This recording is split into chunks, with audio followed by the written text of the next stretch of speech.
Hello friends, हम नमन निर्वाण के पेरेंट्स हैं और आज हम यहाँ फिटजी में हैं। जेई एडवांस का रिज़ल्ट आने वाला है और मार्क्स आ चुके हैं बच्चों के।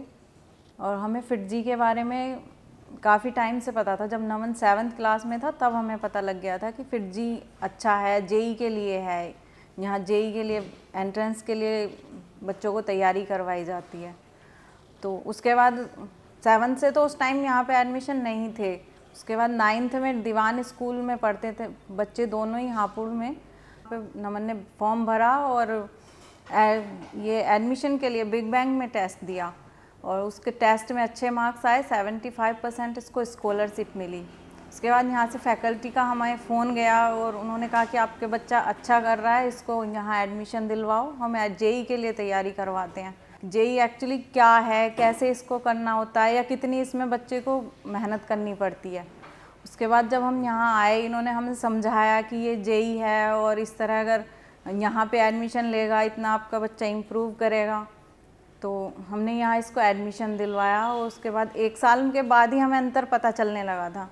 बाकी बच्चों से बहुत ऊपर पहुँच गया था नमन। 10th क्लास तक तो बहुत आगे निकल चुका था और 10th क्लास के में अच्छी खासी परसेंटेज भी आई और उसके साथ साथ इसने NTSC क्लियर किया। दीवान स्कूल से पहला ऐसा बच्चा था नमन जिसने NTSC क्लियर किया और अपने मतलब ज़िले में भी शायद पहला ही था। हापुड़ में इससे पहले किसी ने NTSC सेकंड स्टेज क्लियर नहीं किया था।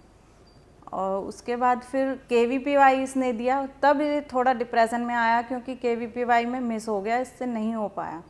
शायद हापुड़ से आना जाना कवर नहीं कर पाया या जो भी इसके साथ हुआ, तो थोड़ा सा इसके साथ डिप्रेशन हुआ। लेकिन यहाँ के जो टीचर्स हैं उन्होंने बहुत हेल्प की और टाइम टाइम पर वो हमें बुलाते भी थे, हम भी आते थे और बच्चे को जितनी भी ज़रूरत पड़ती थी कभी भी वो यहाँ आ सकता था और कभी भी टीचर से कोई भी बात कर सकता है। इतनी अच्छी फैसिलिटी शायद ही किसी इंस्टीट्यूट में हो जितनी यहाँ पर है। और नमन उसके बाद KVPY 11th में इसने फिर दोबारा से KVPY दिया और 12th में दिया। 11th में तो नहीं कर पाया लेकिन 12th में इसका KVPY 257 रैंक आई। अच्छी रैंक थी और अच्छे रैंक के साथ इसने किया, इम्प्रूव भी इतना हुआ। उसके बाद पिनैकल इसने ज्वाइन कर लिया और हापुड़ से रोज़ आना जाना थोड़ा मुश्किल तो था लेकिन मेहनत की और हमने भी इसके बहुत सा जैसे जो भी हम कर पाते थे, जो भी हम इसको सुविधा दे सकते थे वो दी हमने इसको। 12th क्लास में आने के बाद नमन ने जब KVPY क्लियर किया, 257 रैंक आई उसकी। उसके बाद इंस्टीट्यूट वालों ने हम पेरेंट्स को इंस्टीट्यूट में बुलवाया। बुलवाने के बाद बोले आपका बेटा बहुत अच्छा पढ़ रहा है, ये और ऊपर जा सकता है।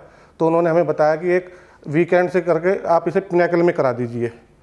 हमने बोला जैसा आप अच्छा समझते हो सर वैसा कीजिए। उन्होंने कहा आपको भी थोड़ी मेहनत करनी पड़ेगी, बच्चे को रोज़ आना पड़ेगा। तो हमने भी बच्चे को समझाया, बच्चा बोला मैं रोज़ चला जाऊँगा, मैं मेहनत कर लूँगा। तो बच्चा फिर रोज़ जाना शुरू हुआ, उन्होंने पिनैकल में एडमिट करा दिया। दीवान में भी हमने बहुत सारे बच्चों को सजेस्ट किया कि फिटजी बहुत अच्छा है, अगर आप IT के लिए जाना चाहते हो तो फिटजी बेस्ट है। मेरठ में तो वाकई बेस्ट है, बाकी तो मैं नहीं कह सकती, लेकिन मेरठ से जितने भी 4 साल से हम जुड़े हुए हैं फिटजी से और यहाँ से बेस्ट रिज़ल्ट निकलता है IT के लिए। और वैसे भी मैं आजकल मतलब पिछले 2-3 सालों से देख रही हूँ कि शायद टॉपर भी फिटजी से ही निकल रहा है। और जितना बच्चों ने फिटजी में रह के इम्प्रूवमेंट किया है, जितनी फैकल्टी यहाँ की अच्छी है, एटमॉस्फेयर इतना अच्छा है कि बच्चों के लिए पढ़ाई के इतना शांत और सब तरह से बहुत ही अच्छा है। Thank you all teachers.